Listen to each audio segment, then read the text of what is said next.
मंगल मूर्ति सतगुरु मिलवै सर्वाधार। मंगलमय मंगल करना विनवाऊं बारंबार। धन्य धन्य सतगुरु सुखद महिमा कहीं न जाए। जो कछु कहूँ तुम्हारी कृपा मोते कछु न बसाए। तमाम ग्रामवासियों, बंधुओं एवं सत्संग स्थल पर उपस्थित माताओं एवं भक्तिमती बहनों, मंच पर विराजमान पूज्य बाबा और अपने निवास स्थान पर पूज्य बाबा सभी के चरणों में मुझे अदम का कोटिशः प्रणाम। हम तो यहाँ आए थे कुछ सीखने, अब आज्ञा हुई है कुछ बोलने के लिए, तो अब आज्ञा के अनुकूल मैं कुछ बोलने का प्रयास कर रहा हूँ। अभी रामचरितमानस के सप्तम सोपान से पाठ सुन रहे थे मनुष्य के जीवन पर, मनुष्य शरीर पर, कि यह मनुष्य शरीर हमें क्यों मिला है, इसकी क्या महत्ता है, इसका क्या उपयोग है।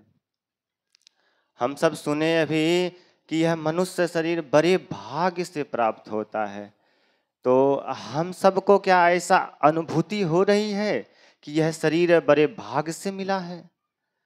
अगर अनुभूति हो रही है कि यह शरीर भाग्य से मिला है, तो उस कार्य में लगे हैं जिस कार्य के लिए यह शरीर मिला है।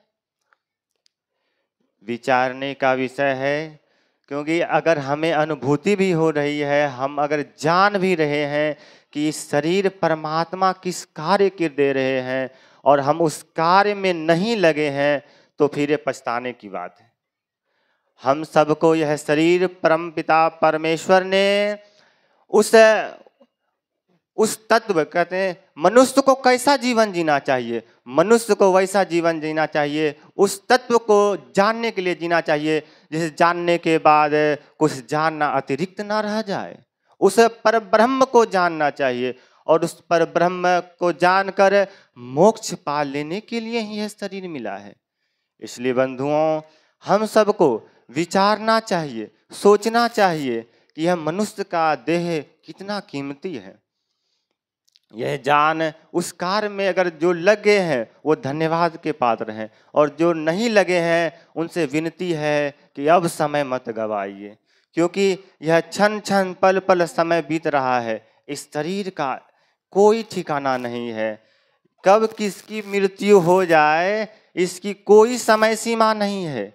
इसलिए हे बंधुओं, जिस समय जगे उसी समय सवेरा, जब जगे उसी समय सवेरा, मान इस परमपिता परमात्मा ने जिस लिए यह शरीर दिया है उस कार्य में लग जाए तो हम सबका जीवन सार्थक सिद्ध हो जाएगा। नहीं तो फिर उस 84 में फंसकर ऐसे जन्म मरण के चक्र में पड़ते रहेंगे, घूमते रहेंगे, घूमते रहेंगे, घूमते रहेंगे। हम सबका सौभाग्य है कि हम सबको सत्संग मिला। सत्संग वह विद्यालय है जहाँ पर हम जानते हैं, समझते हैं, बूझते हैं, गुरुजनों से हम जानते हैं कि इस शरीर का महत्व क्या है, हमारे जीवन का महत्व क्या है, हमें कौन सा कार्य करना चाहिए, कौन सा कार्य नहीं करना चाहिए। इसलिए नित्य सत्संग का आना चाहिए, नित्य सत्संग करना चाहिए, क्योंकि सत्संग से ही हमें वह ज्ञान प्राप्त हो सकता है जिससे हम सबका कल्याण हो सकता है। इसलिए सत्संग नित्य आना चाहिए और सत्संग नित्य करना चाहिए, गुरुजना का सानिध्य लेना चाहिए। उस तत्व को वही बता सकते हैं जो उस तत्व को जानते हैं, और उस तत्व को जानते हैं गुरुजन। तो इसीलिए हम सबको गुरुजनों का सानिध्य में रहना चाहिए, सत्संग करना चाहिए।